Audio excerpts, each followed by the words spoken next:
Ladies and gentlemen, where's the audio? Is it coming out of here? You're not plugged in. Why am I not plugged in? I don't know. Why aren't you plugged in? Rerun the intro once I get plugged in. Where are we going? Did I really not plug in? What the fuck? I'm such a jerk. Which one's for you? This one here? Plug me into one. One should be set. We got a what? Check. There we go. All right, run the intro.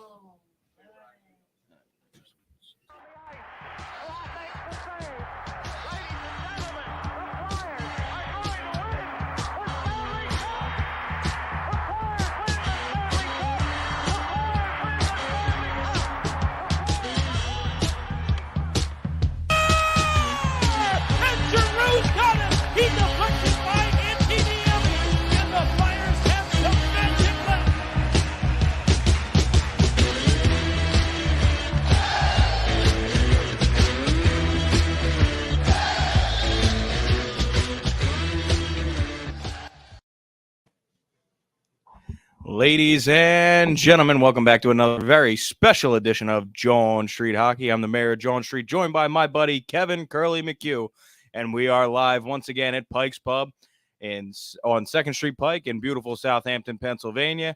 We're here live for the Flyers game tonight. We're going to be doing pregame, postgame, and intermission coverage right here live from Pikes. Kevin, how you doing tonight, brother?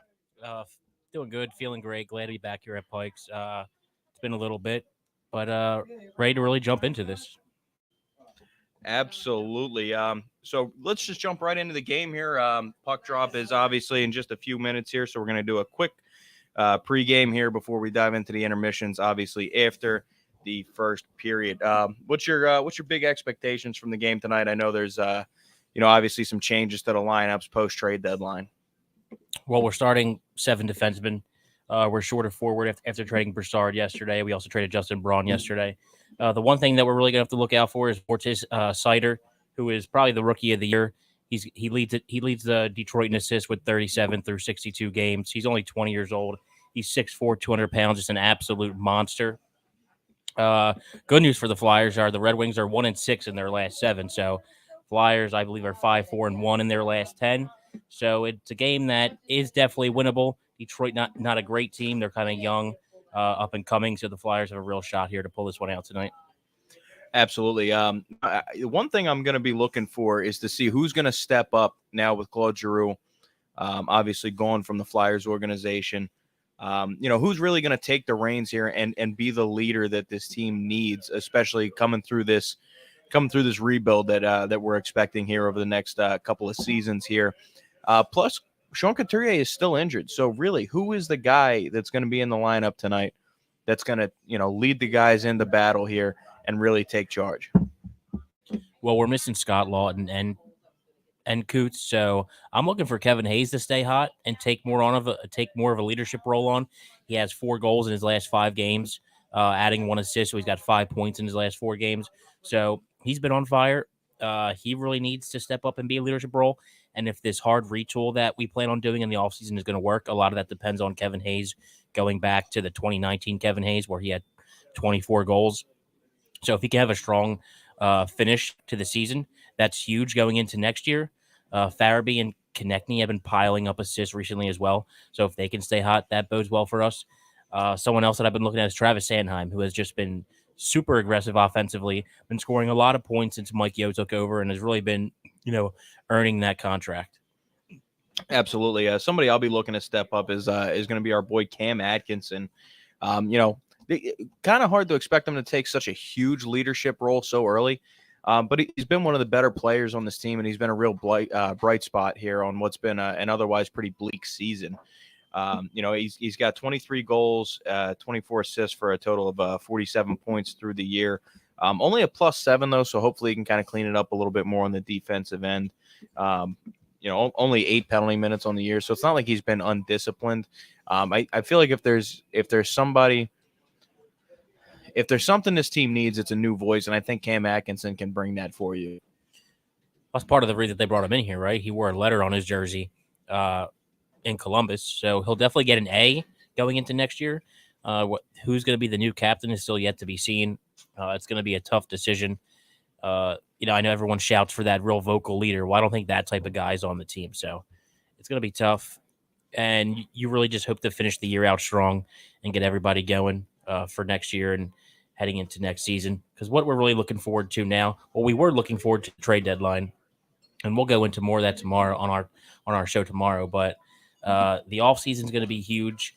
How certain players like Konechny and Provorov and Hayes finish out the season is going to be huge, along with Farabee. So that's really what you're looking for. You're looking for those players to play well as Owen Tippett, who we just acquired in the Giroux deal, who kind of has a lot of pressure on him. He was drafted 4 years ago. He's only 23. Hasn't been super productive at the NHL level yet, but he's going to get every opportunity to succeed. He's going to be on the first power play unit, and I'm really excited to see how he plays tonight. No, absolutely, and I'm definitely looking forward to seeing what Owen Tippett's going to bring to the team here. Now he's got 43 games played this year, but a lot of that was spread out, right? It wasn't like he spent a long period of time up with the big club down in Florida. They had such a deep lineup. He really spent most of his season down with the Charlotte Checkers, so he hasn't really gotten a chance to really see the speed of the NHL game. We're going to see that now from him, and hopefully he can kind of take a step forward and can continue to develop. I mean, obviously, you give up a guy that's been your franchise for so long in Claude Giroux. You hope that you get a quality prospect back in Owen Tippett. Unfortunately, he is a winger. I would have loved to have seen a center prospect come back, considering how weak we are up the middle of the ice, especially after the trade of Derek Brassard. So we'll have to see what he brings moving forward. But really, tonight, like you said, Kev, I really think it's a winnable game here. We're just a few minutes away from puck drop here. I guess I'll ask you, give me a prediction here. What are you seeing tonight? Well, on Dusty Buttes, we do a pick of the week where each of us pick a game or we pick a winner for Tuesday's games. I did pick the Flyers over the Red Wings, so I'll say the Flyers pull this one out 4-3. 4-3, high scoring game for the Flyers these days. I see a Flyers win here. Like you said, it is a very winnable game. It's not just a homer in me. That I do see this as a winnable game. I just don't know if I'm getting 4 goals out of this offense, right? So I think if they're gonna win it, it's gonna be probably something a little bit closer to like a 3-1 game, maybe a 3-2 with a late goal in the third. But we will see. We're getting ready for first period action here live once again at Pikes Pub. Shout out Pikes. We always appreciate you guys here. And also, I want to give a quick shout out to Neshaminy Creek Brewing Company, OG sponsor of John Street Hockey. If you haven't tried any of their beers yet, I highly recommend John. It is the official beer of John Street. And you can pick up any of Neshaminy Creek Brewing Company's fine beverages anywhere fine beverages are sold. We will see you back after the first period.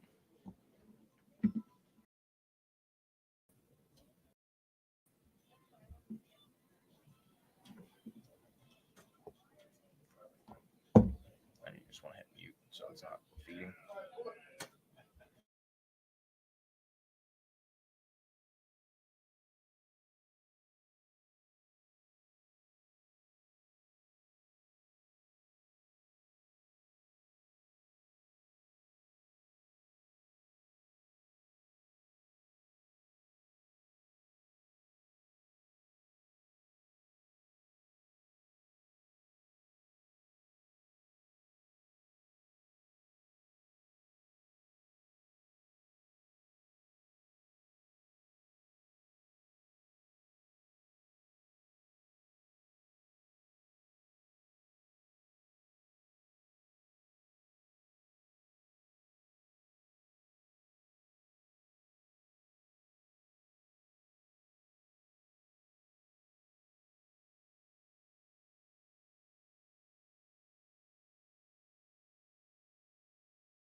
You have to unmute yourself. Hmm? You have to unmute yourself. I am muted. You have to unmute yourself. Why do I? No, I don't. Everything's going through your computer, dude. Mine's only here for the video.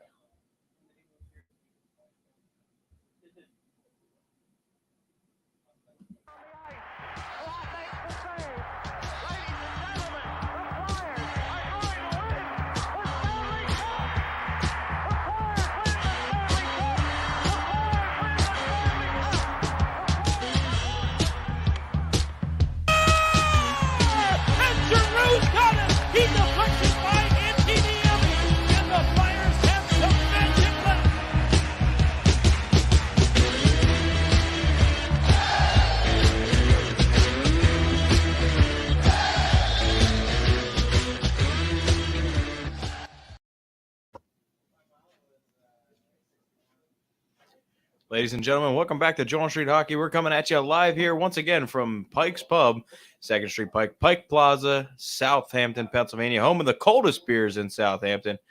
Just had a couple of ice cold Bud Lights here on the draft. Once again, coldest beers in Southampton.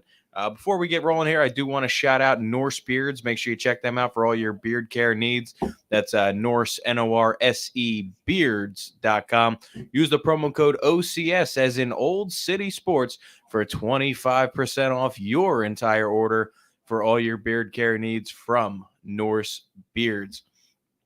So coming in here, the Flyers unfortunately are losing 2-0 to the Detroit Red Wings. And my boy Rasmus Ristolainen is -2, but he should really be -4 because if we're being honest here, both goals by the opposition fall squarely on the shoulders of Rasmus Ristolainen. On the first one, he blocked Carter Hart from being able to slide across the crease to make the save. And on the second one, he makes a phenomenal defensive play to strip the puck away, and then unfortunately turns the puck over, leading to a nice little top shelf goal there for Detroit. Yeah, it's definitely not something you want to see your newly extended $5 million man make a play like that, especially the first goal, just completely clogging up the crease and getting in Hart's way to get over to the other side of the net. And then, pretty much canceling out the great defensive play he made by trying to wrap the puck around to absolutely nobody. You could blame it on him. You could blame it on the lack of communication with his teammates. But, this signing is kind of the epitome of like Chuck Fletcher and like what his time here so far has. All right, take it easy, Kev. Take it easy. Well, I'm just saying, like, this is Chuck Fletcher's last shot to build a team that could be competitive and bring in a coach. Like, if things don't go well after the upcoming offseason, you can pretty much count Chuck Fletcher out of here. And no, I agree. The seat's getting warm. I just feel like you're using two plays to further your hatred for Rasmus Ristolainen. I don't hate him, but like those plays specifically are the reasons why I did want to give him $5 million, why I think you were overpaying him. But again, a right-hand shot defenseman is at a premium in this league right now. And if we weren't going to give him 5.5, somebody else was going to. Potentially, but no, it's not. It's not potentially. Somebody else was going to give him 5.5. No one's giving him. And 5. don't get me wrong. Nobody looks more wrong right now about Ristolainen than me right now. All right, he's -2. He should be -4 because, again, both goals fall squarely on his shoulder. But when I tell you that right-hand shot defensemen are at a premium in the league right now, and they are getting paid much more than $5.5 million, yeah, when you have a guy like Rasmus Ristolainen that brings the physicality to the game and is also a right-hand shot, yeah, you pay him 5.5, especially after you gave up what you did the prior offseason to get him. You have to re-sign him to justify it at that point. But I don't want to turn this into a Rasmus Ristolainen debate. We've had that debate several times on the show. Everybody knows where we both stand. Before we dive deeper into the negative, I do want to say there is one bright spot that I've noticed. Provorov looks pretty damn good out there next to Cam York. Well, you're just happy that Provorov is playing with a more, skilled defenseman, even though Cam York is still pretty damn young. And This is his first real steady chance at the NHL. If he can't play with Cam York, Provorov is someone else who's kind of in the hot seat, who's kind of been rumored to potentially get moved during the offseason for his lack of production, making 6 3/4. It's there's a lot of people on this team who you need to see bounce back if the whole hard retool is going to work, and Provorov is certainly one of them. Travis Konechny is another one who really needs to start putting the puck in the net. He's been playing well of late. He leads the team in assists, but he's getting paid $6.5 million a year to put the puck in the net, and 10 goals through 60+ games isn't cutting it. And if he wants to, be on this team next year, or if the Flyers want to have a successful retool, that's someone who they need to get going. No, absolutely. You definitely expect more out of TK, but I do think there's something to be said for the fact that he has been playing better of late. Another guy who's really kind of been struggling that you're kind of hoping to see some more from. Not necessarily that he's been struggling, but somebody you're hoping continues to stay hot or picks that hot streak he had back up. Oscar Lindblom, kind of quiet here in the first period tonight. Well, they're also short of forward, so some players are getting double shifted. That could be a little bit of a problem. And I've spoke about this before. I don't really see Oscar Lindblom anything more than a third liner anyway. So the 10 goals that he has this year, I don't see his real ceiling much higher than that. I know that may be disappointing for some people. I know you kind of expect a little more out of him, but for me, he's kind of playing around the level, that I think his true skill set is. Right. Well, so to me, Oscar Lindblom he's a scoring winger of a championship team on a third line. He's a third line scoring winger on a championship team. Now, unfortunately, due to our roster constraints and the issues that surround the team, he's kind of expected to have a little bit of a higher role. But, he had a nice little hot streak going there, and I'd love to see him recapture that. Maybe we see a little bit of that out of him in the second period here. We're getting ready for puck drop here on the second period. One final segment here for you before we dive back into the game itself. And that is our boy Owen Tippett. One thing that I noticed in particular, Tippett seems to have great positioning in the offensive zone. He seems to play on the offensive side of the ice with a great deal of intelligence. There was one particular play that Jonesy shouted out on the broadcast where Morgan Frost was calling for the puck in a situation where he really shouldn't have been, and it wouldn't have been the smart play. And Tippett kind of looked him off, and then went for the shot to the net, which ended up being the right play in that particular situation. We mentioned it in the pregame. We're really looking to see what Owen Tippett is and what he's going to bring to this team moving forward as potentially a cornerstone of this rebuild here.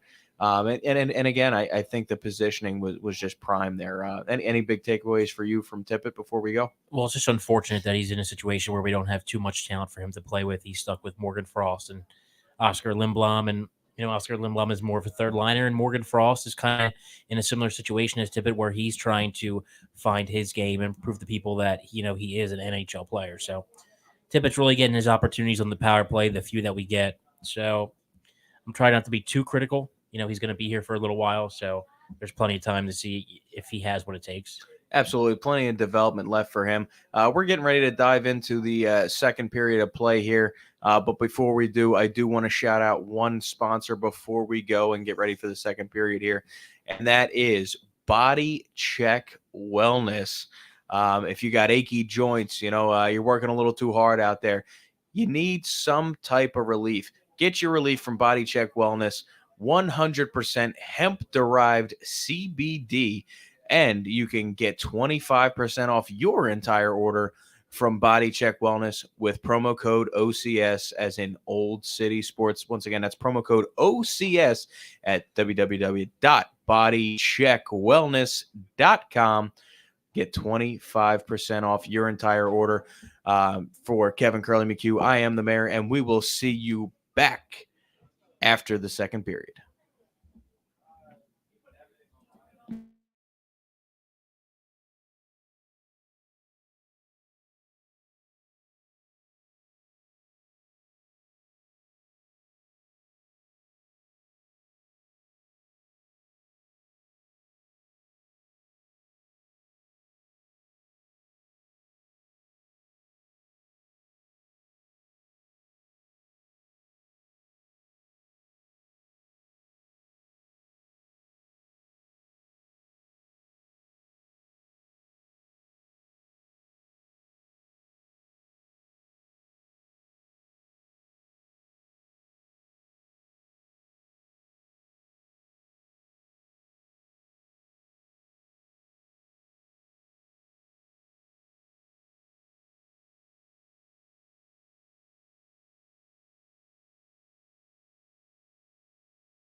Your camera's off. My camera's off. Right down the road where? 2nd Street Pike. Can I walk?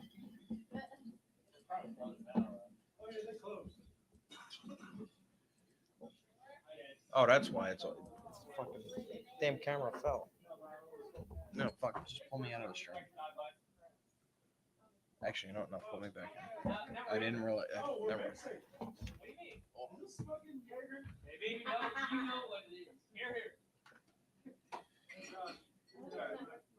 Much love, health and prosperity, and all that. Right there. Hey, what do you sound? Down. Oh, come on, that's much better.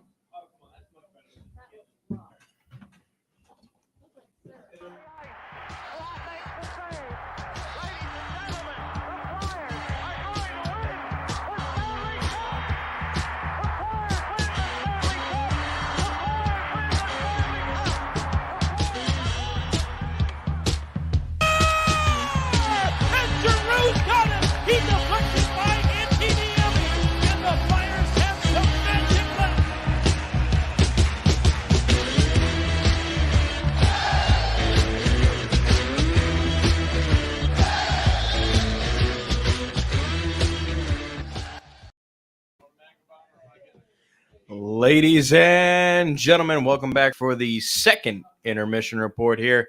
Live at Pikes Pub, this is John Street Hockey. I'm the mayor, John Street, joined by my buddy Kevin Curly McHugh.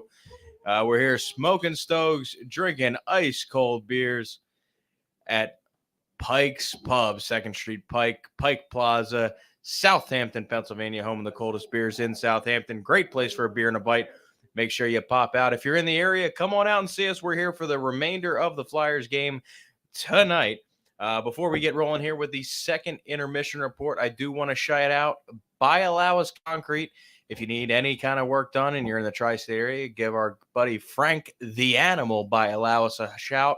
www.biallowasconcrete.com for all your masonry needs. Kevin, second period, Flyers get 2, but they also give up 2 the other way. Score is now 4-2 Detroit. Yeah, well, they only gave up about 3 really good scoring chances in that period. Unfortunately, 2 of them ended up in the back of the net.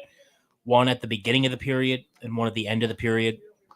You know, goals at the beginning and at the end of periods really kill you.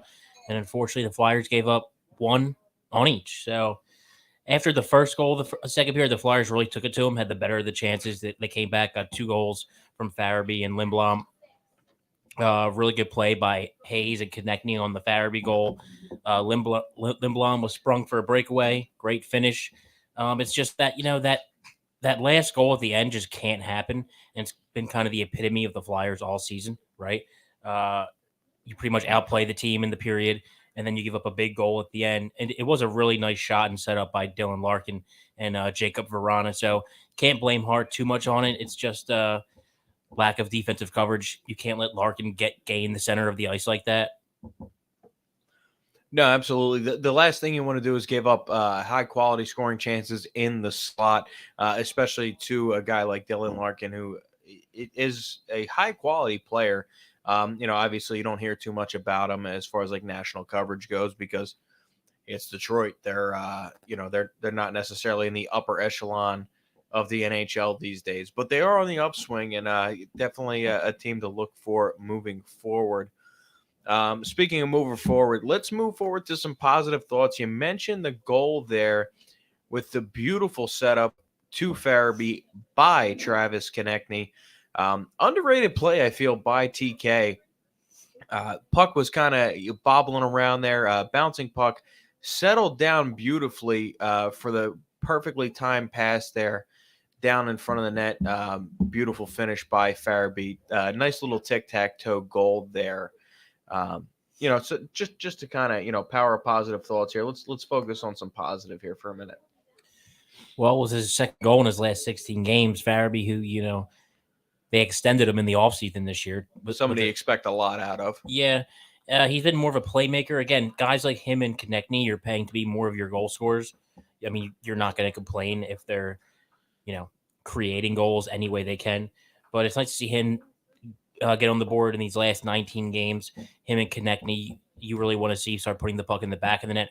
Konechny's been playing extremely well. Although he's not been scoring, he has been setting a lot of people up. But he is someone that you look to be more of a sniper and to put the puck in the back of the net. I mean, you'll take good play where it is, but he's here to do one thing, and that's score goals. So if Konechny's only putting up 10 to 15 goals a year, that's just not going to cut it. And I think, we've all had frustrations with him throughout this year. And we all know that we need more than 10 goals a season out of him. I think he's had a total of like 20 goals over his last like 125 games. Yeah, that can't happen. Again, that's a guy that you're really expecting to be in the top 5 in terms of goals scored for your team, and he just hasn't brought that in the last couple of seasons here. Really, I mean, his goal scoring ability, you really saw it start to decline there post NHL bubble there, even during the bubble. He's really just Well, it started during the bubble. He had Correct. 0 goals in the playoff bubble. Absolutely not one goal, and then that carried over into last season where he had another abysmal year, and it's now which carrying has, over into this season. He started out the year with 4 goals in the first 4 games, and you thought he was going to get back on track, and then since then he's only had 6 goals. It's something that he's struggling with. Hopefully, when we bring in a new coaching staff and all the blank check that Dave Scott claims we're going to be spending on, player development can, help him sort out his issues, help him maybe become more of a net front presence. Like even a guy like Danny Briere, who wasn't necessarily big, always found those holes in and around the net to park himself at, to be able to get some rebound goals and some dirty goals. And that's kind of how I think TK needs to start playing. I wonder if Danny Briere's newfound role in the organization is going to play a role in the future development of a guy like Travis Konechny. Well, I don't think it's automatic that just because you were a good player, you could be a good coach or a GM for that matter. No, I get that. It's just, you mentioned that, how he scored a lot of his goals is kind of in a similar essence to when TK's at his best. And I kind of wonder if just a handful of conversations with a guy like Danny Briere can, unlock something within TK, whether it's motivation or, a tip here or there. Well, the thing with TK, he's going to be 25 years old. He's played, a lot of games already. It's getting to the point where you have to just think he is what he is because of how many games he's played and how long he's been in the league already. Obviously, there's still room to improve, and not even necessarily improve, but just get back to what he was, what he used to be, where he scored 24 plus goals in 3 straight years. And for whatever reason, he's had a hard decline, whether that be the coaching staff trying to pigeonhole him into playing a 200-foot game and not letting him, loose offensively as much as he'd like to be. Yeah, but that's a double-edged sword too. Like, if you're gonna be in the top 6, you have to be able to play both sides of the puck. You got to play both sides of the puck, but you have to know what your players are good at. Like, I don't think, I wouldn't say Travis. I agree, is the most effective. But I don't necessarily think Alain Vigneault or Mike Yeo are asking TK to be a shutdown forward either. I think they're just asking him to play a responsible 2-way game. Just like at the end of the day, just don't be a liability on the defensive side of the puck. No, but you have to let your offensive players give them the freedom to take chances. Is what I'm saying. No, I agree 100%.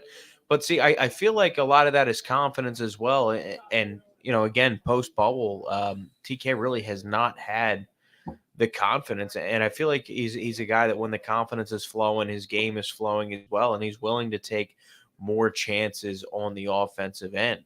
I just feel like maybe pairing him with some higher quality line mates, maybe playing him up in the lineup might spark something. But again, we've kind of tried that already.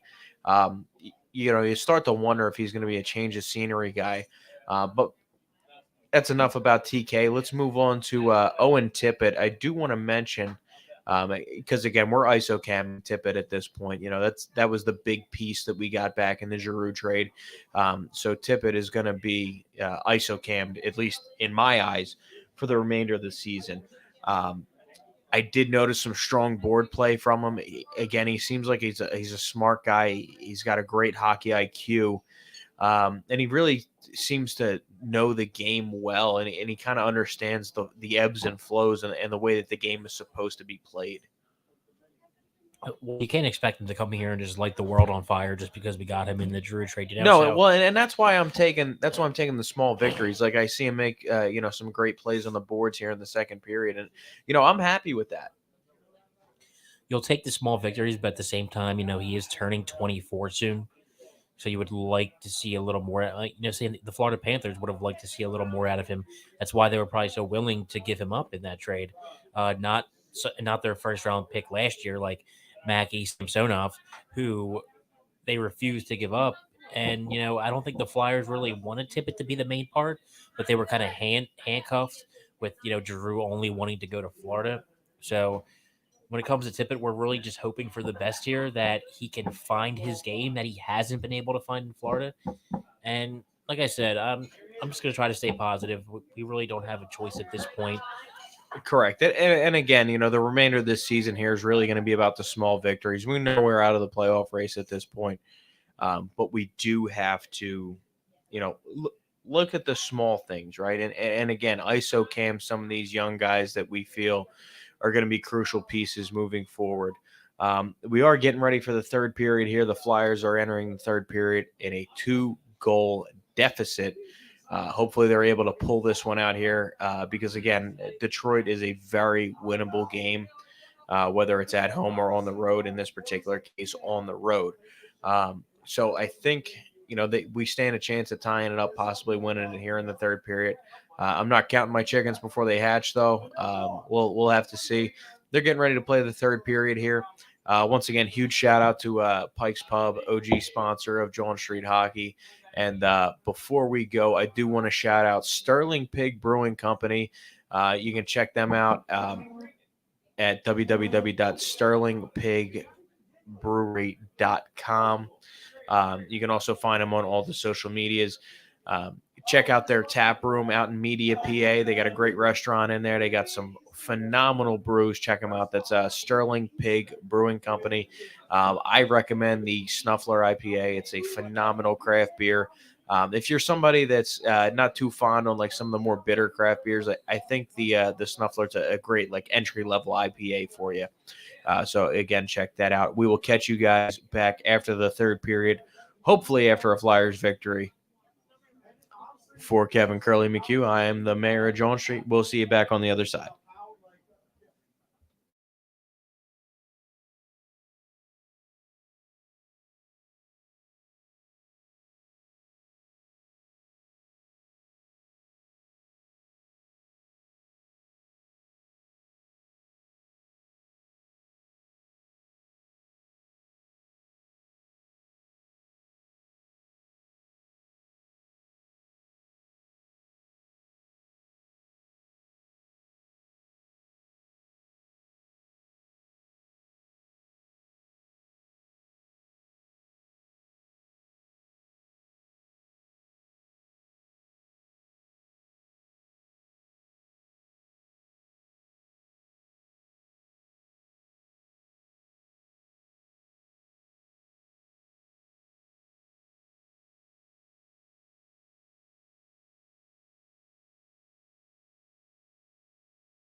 6-3 to the Red Wings in Detroit. Their road winless streak extends to 13 games. It's the third month.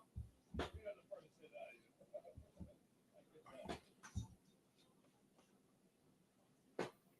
ready? Is the amp on? Yeah. I don't even think we should rip the fucking intro because it's a terrible game. I was gonna smack you if you told me to. I was really gonna just not even like a hard smack, just like a very light graze across the face, just to let you know that I'm not pleased.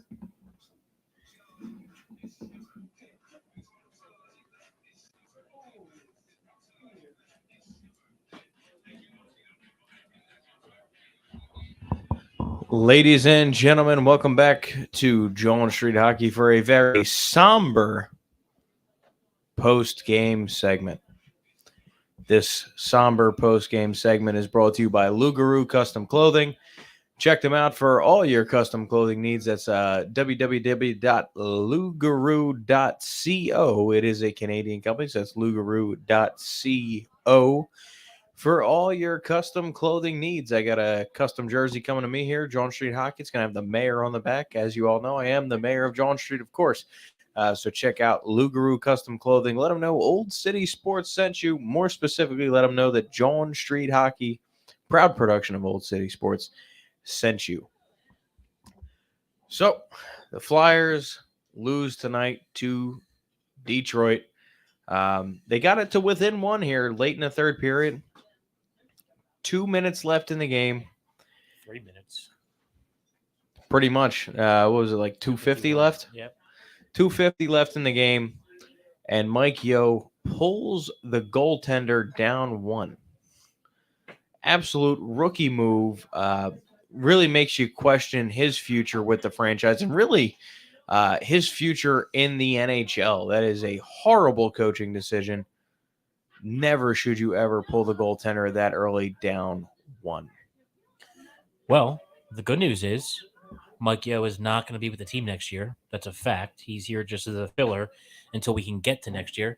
The other bit of good news is the season's almost over. There's only 19 games left, I believe, maybe 18. So we really don't have to watch this debacle for much longer. Sorry if I sound too negative. It's just this team has really broken me down with a lot of the things that they've put out on the ice this season. Ironically enough, I thought we got the better of the chances in this game. We just didn't capitalize on as many of them as Detroit was able to. We just didn't have that real finishing touch tonight. Detroit has a lot of young players who can really fire the puck, and you've seen that tonight with a lot of their one-time goals.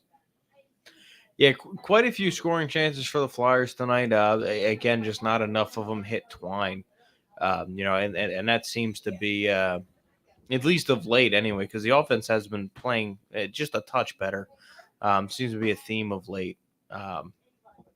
Just highly disappointed in this team throughout the season, and in particular tonight. But if I'm being honest with you here, I think if there's one person whose stock drastically dropped tonight, it was Mike Yeo for reasons I mentioned earlier. Well, he was a failed head coach in St. Louis. In St. Louis, and we brought him over here to be. He was also a failed head coach in Minnesota as well, I believe, under Chuck Fletcher. That's exactly correct. And we brought him over here to be the assistant to the assistant. And then obviously Terry and Vigneault were fired earlier in the year, which forced Mike Yeo into the position that he's in. Some players have thrived better under him. I wouldn't say the team has necessarily thrived. Also, with Mike Yeo, he also came into a tough position, into a roster that had a lot of injuries and not a lot of actual NHL talent. You got Patrick Brown and Max Willman out there, and we don't know what Owen Tippett's going to be, if he's even an NHL player at this point. He still kind of looks like he has to develop. Same thing with Morgan Frost. So, we spoke about it earlier that a lot of the rest of the season is just looking to see what you have in certain players. Whether you win or lose, the outcomes are going to be what they're going to be. You're more just ISO camming on certain players, as you alluded to earlier, I think in the second intermission. And, I don't think Owen Tippett necessarily looked that noticeable out there tonight. He didn't make any bad plays in particular. I don't think his line with Morgan Frost really got much going. I know Oscar Lindblom did have a goal. He's on that line, but moving forward, you have a really tough schedule coming up. So this was a game that if you wanted to feel good about and get a W, this was the game to do it. Because coming up, you're really not going to have that opportunity. Because I don't see us beating a team like Colorado whatsoever under any circumstance. No, and you mentioned that the tough schedule moving ahead here, and it's just, the more we play these good teams, and not necessarily, Detroit's obviously not a great team, but we have a stretch coming up here against some pretty good teams, and really we're just going to find out just how far behind the 8 ball this franchise is, and we're going to see just how much work they have to do in the off season. Well, I think we're extremely behind the 8 ball, and I think we already kind of know how much work they have to do because if next season doesn't go well, there's nowhere to go but into full rebuild. You can't sell the fan base another hard retool if next season doesn't go as planned. If the offseason doesn't go as planned, a lot of people are going to be on the hot seat, and which kind of brings into question what kind of head coach are we looking for? Because you can't just bring in a head coach. Chuck Fletcher is going to have the opportunity to hire the next head coach, and it's going to make it real awkward if he's out of here after the next season if things don't go, as planned. Well, and here's my question: how many coaches is this guy really going to get to hire? There comes a certain point where the finger gets pointed back at you. Like not every GM in every sports league across America is Howie Roseman, where they get to hire countless number of coaches and never face the repercussions.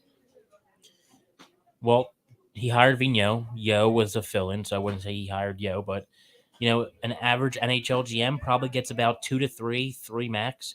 I don't think Fletcher sees a third, that's for sure. So this next head coach is going to be it for him. That's going to see. Here's the question, though. I feel like it's going to be, not to say that it's not going to be an indictment on Chuck Fletcher, but I do feel like whoever this next coach is going to be is going to ultimately end up being a coach for a transitional period, and I feel like that coach will be unfairly judged. Well, we'll know off the rip, depending on who the coach is that hired, if it's a transitional coach or if it's a coach that we plan on having here for a little bit, right? Like if you hire Well, you got to remember too, in the NHL, coaches have a short shelf life.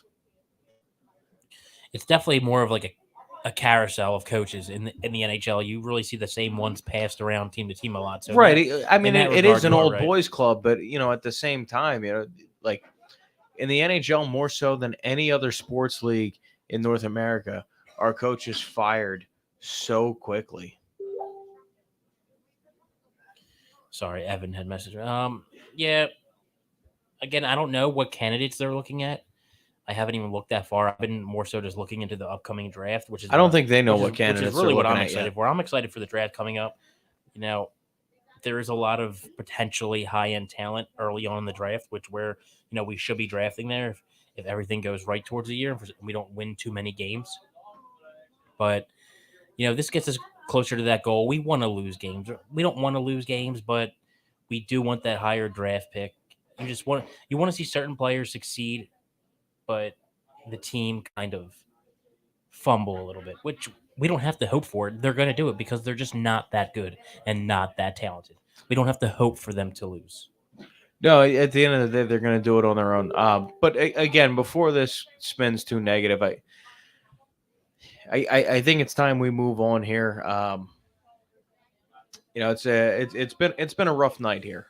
It's been a rough night with the loss to Detroit, especially the way that we lost.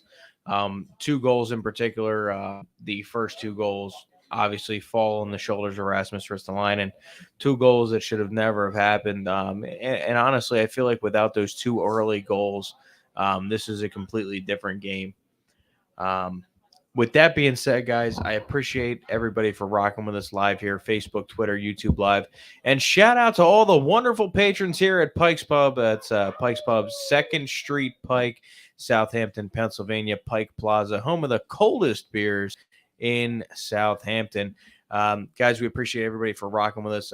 Hope you check out all of our awesome sponsors. It's Body Check Wellness, promo code OCS, 25% off your entire order, 100% hemp-derived CBD from Body Check Wellness. That's Norse Beards, NORSE Beards.com, promo code OCS for 25% off all your beard care needs. If you check out Kevin here with his hat off, he uses the Norse Beards products in his hair, actually. Seems to work for both. Also, check out Sterling Pig Brewing Company, the Neshaminy Creek Brewing Company, Lugaroo Custom Clothing. Who else we got? Sterling Pig. And Sterling Pig Brewing Company. They got some phenomenal beers. Again, if you're new to IPAs, I highly recommend the Snuffler IPA. Phenomenal beer, available anywhere fine beverages are sold. Thanks to everybody for rocking with us. Facebook, Twitter, YouTube Live, everybody here at Pikes Pub. We'll catch you back here live at Pikes Pub next Tuesday. We'll see you on the other side. Thanks for rocking with us. We're out.